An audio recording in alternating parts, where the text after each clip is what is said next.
कोई शख्स on oath हलफ पर कोई भी शहादत देने का बाउंड हो,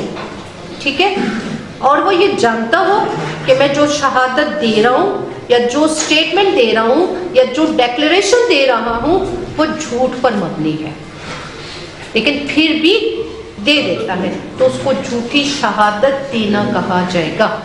फैब्रिकेट करना उसको कहा जाएगा कि जहां पे सिर्फ झूठी शहादत दी नहीं है, उसको फैब्रिकेट भी किया गया है, एक मन गढ़ंत कहानी भी तैयार की गई। ये नहीं कहा कि ये रिश्वत लेता है, साथ में क्या किया कि उसकी कबर्ड में पैसे भी रख दिए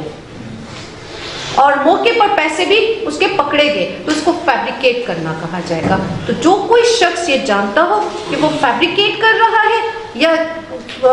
झूठी शहादत दे रहा है, तो वो 193 के तहत पिनलाइज हो जाएगा। और अगर उसकी झूठी शहादत की वजह से किसी शख्स को सजाए मौत हो सकती है या हो चुकी है, ये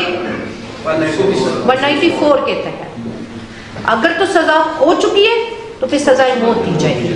और अगर सजाए मौत नहीं हुई, होनी थी, तो वहां पे 7 बरस क्या है।